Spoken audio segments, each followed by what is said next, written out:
Opendoor stock just wrapped up Monday's session in the green, closing up 43 cents or 4.7% at $9.50 a share. During the day we saw an intraday high of $10.50, which really shows how the $9 level has become a solid floor, and now $10 looks to be the next ceiling the stock needs to break through in a meaningful way. It's a psychological barrier, not just a technical one, and watching how the stock handles this range will be important for investors in the coming days. But price alone doesn't tell the whole story. What makes today significant is the leadership reset. This was the first official trading day with Kaz Nejatian stepping in as CEO, and with Keith Rabois and Eric Wu returning to the board. That combination is what's really energizing the open army and giving the stock its narrative momentum. Keith Rabois even sat down for a 30-minute interview with Molly O'Shea, where he doubled down on the importance of having founder leadership back in place and why this board and CEO alignment is so critical to Opendoor's future direction. It's not just about personalities, it's about vision, strategy, and culture. And that matters because companies that rediscover their founder DNA almost always come out stronger. At the same time, Eric Jackson, who has become almost the unofficial spokesperson for the Open Army, completed his 28th consecutive day outside Drake's Place. In his update he made a really powerful point. Opendoor is a much bigger retail opportunity than GameStop ever was. He highlighted that Opendoor has already done a 20 times move from its bottom, which is what GameStop achieved in its famous short squeeze. But the difference, and this is where Jackson's point really hits, is that GameStop was fundamentally more of a cigarette butt purchase, to borrow Warren Buffett's phrase, while Opendoor is evolving into a growth tech stock. GameStop had a cult-like retail following, but its business model was old world and under structural pressure.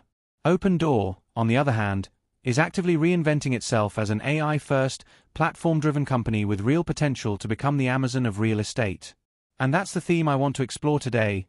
Opendoor is bigger than a short squeeze. Yes, the short squeeze potential is there. Around 24% of the float is still sold short, and when you combine that with strong retail buying momentum you get fireworks like last Thursday's 80% rally. But to think of Opendoor only as a squeeze play is to underestimate what's really happening here.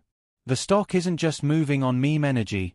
It's moving because leadership has been transformed, the mission has been refocused, and investors are seeing the outlines of a platform play that could redefine the entire housing market. Let's unpack that. First, the leadership reset is massive. Kaz Nejatian left Shopify, where he was the number 2 executive and a potential future CEO, to take on the challenge of running Opendoor. That's not a lateral move. It's a statement of belief. He clearly sees that Opendoor has the potential to be bigger than Shopify, or at least as transformative in its own category. That's why he left a $200 billion company to join a much smaller but higher upside disruptor. Add to that Keith Rabois returning as chairman, a PayPal mafia veteran, a proven operator and investor who has helped scale companies like Square, Stripe, and DoorDash. And then layer in Eric Wu, the co-founder who knows Opendoor inside and out, putting $40 million of his own money back into the company alongside Khosla Ventures. That's not hype. That's alignment. That's founder DNA being reinserted into the company's bloodstream. Second, let's talk about Eric Jackson's framing of Opendoor as a bigger opportunity than GameStop. This is key because it highlights the retail narrative, but with a twist. GameStop was a retail versus Wall Street battle, driven mostly by the desire to squeeze shorts. And yes, it worked, for a time. But the underlying company didn't transform into a growth powerhouse. Opendoor is different. The retail community isn't just here to punish shorts. They're here because they believe in the long-term mission. They see the potential for Opendoor to become the Amazon of real estate. They see the company positioning itself as a tech platform that can make buying and selling homes as simple as tapping a button. And now, with an AI-first CEO and founders back on the board, that vision looks more realistic than ever. Third, we have to consider the macro backdrop. The Federal Reserve is set to make its next interest rate decision on Wednesday. Most signs are pointing toward a cut, and if that happens it's a direct tailwind for Opendoor. Lower mortgage rates stimulate demand, increase transaction activity, and help drive volume through Opendoor's platform. Remember, Opendoor's legacy advantage is in making transactions simpler and faster, and lower rates amplify the appeal of that value proposition. So while the leadership reset is the internal catalyst, the Fed decision could be the external one that adds fuel to the fire. And then there's the short interest. Around 24% of the float is still short. That's an unusually high level for a company that's restructuring itself with such a strong leadership team.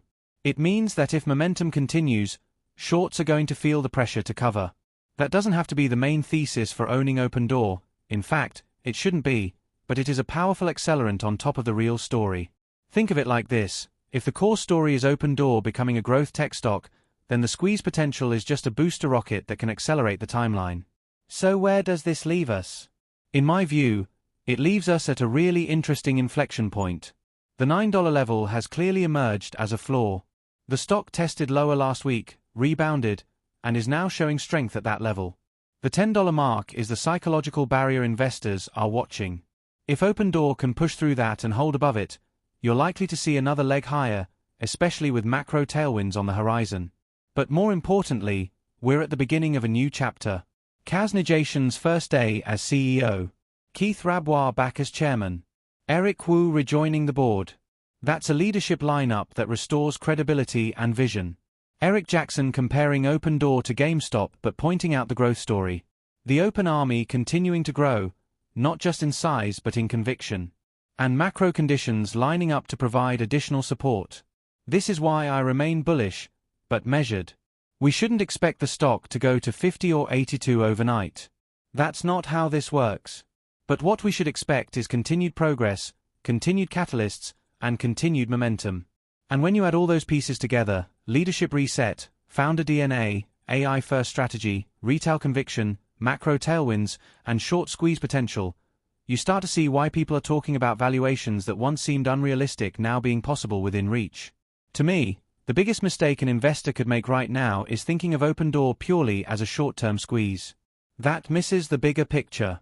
The bigger picture is that Opendoor is once again becoming a growth company, a disruptive, tech-driven, AI-powered platform that could reshape how we think about housing transactions. That's not just exciting for investors, that's exciting for society.